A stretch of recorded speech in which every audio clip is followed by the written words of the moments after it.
12 साल तक गौ रक्षा के नाम पे जो राजनीति चल रही थी वो अब खत्म होने वाला है। जब मुसलमान खुद सड़कों पे उतरकर कह रहे हैं गाय को राष्ट्र पशु घोषित करो, तो सवाल ये है क्या हिंदुत्व की जीत हुई या मुसलमानों की नई स्ट्रैटेजी। आज इस वीडियो में हम पूरा सच खोलकर रख देंगे, इतिहास से लेके 2026 तक, संविधान से लेके सड़क तक। ये वीडियो अंत तक जरूर देखें क्योंकि आखिर में आपकी सोच पूरी तरह बदल सकती है। मई 2026 भोपाल के ऐतिहासिक इतवारा चौक पर सैकड़ों मुसलमान जमा हुए।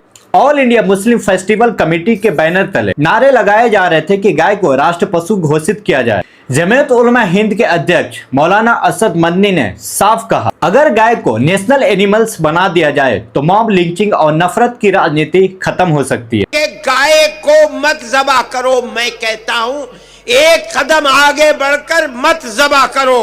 मैं मुतालबा करता हूँ तुमने जिस तरह मोर को नेशनल बर्ड बना रखा है, मैं मुतालबा करता हूँ गाय से मजहब हिंदू का जुड़ा हुआ है, तुम उसको नेशनल जानवर बनाओ।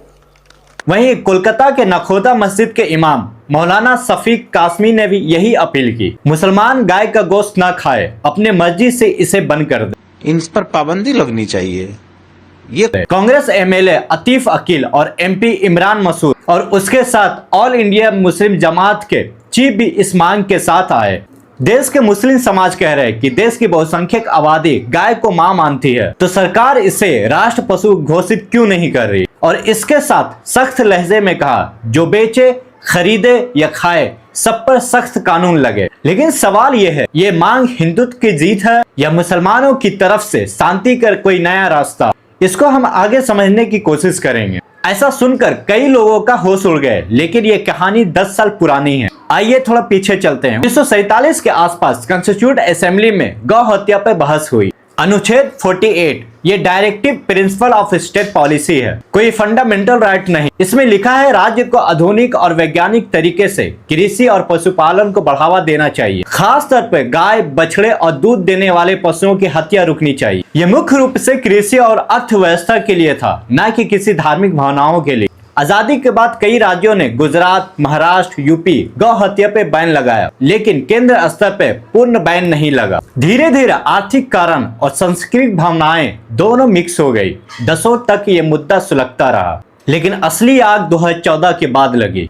अब समझिए वो 10 साल में क्या हुआ। 2014 के बाद गौरक्षा राजनीति चरम पर पहुंच गई। सख्त कानून बने, गौरक्षा ग्रुप्स एक्टिव हो गए। इंडिया स्पेंड और फैक्ट चेकर जैसे सोर्सेस के मुताबिक 2015 के बाद ज्यादातर काउ रिलेटेड वायलेंस जो हुए वो मुसलमानों और दलितों के खिलाफ। उसी दौरान लिंचिंग की घटनाएं भी बढ़ी।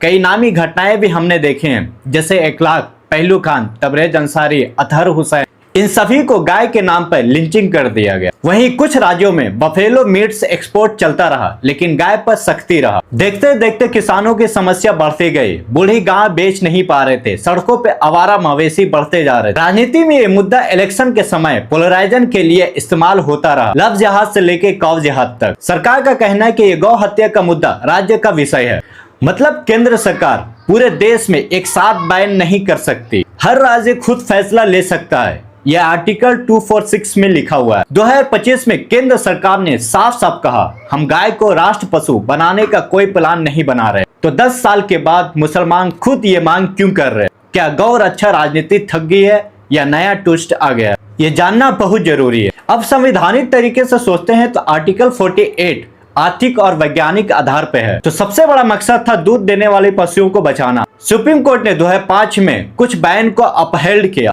लेकिन कंप्लीटली बैन पर लिमिट्स भी लगाए। अभी टाइगर हमारा नेशनल एनिमल्स है, पीकॉक नेशनल बर्ड। इससे संस्कृत महत्व हो सकता है, लेकिन इसके वजह से कानून हाथ में लिया जाए ये गलत है। तो सवाल यह है, अगर गाय को नेशनल एनिमल्स बना दिया जाए तो क्या यह सिर्फ सिंबॉलिक घोषणा होगी या कानून पे भी असर पड़ेगा? फायदा यह हो सकता है कि पूरे देश में एक सहमति बने और गलत इस्तेमाल कम हो।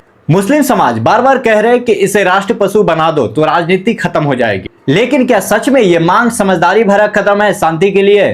कई मुसलमान इसे सपोर्ट कर रहे हैं, कुछ कहते हैं कि personal loss of food habits पर असर पड़ेगा। क्या इससे हेट पॉलिटिक्स खत्म होगी या सिर्फ एक नैरेटिव बनेगा? 2026-27 चुनाव में ये मुद्दा कितना असर करेगा? क्या उस चुनाव में भी इस मुद्दे का कोई असर रहेगा? वैसे भाजपा सरकार इस मुद्दे को लेकर के अभी चुप्पी साधे हुए है, लेकिन कट्टरपंथियों की क्या प्रतिक्रिया होगी वो आने वाले वक्त में मालूम पड़ेगा। और अगर गाय राष्ट्र पशु बन गई तो क्या मॉब लिंचिंग रुकेगी या सिर्फ एक नया चैप्टर है? 10 साल की गौ रक्षा राजनीति अब मुसलमान की मांग के साथ नया मोड़ ले रही है।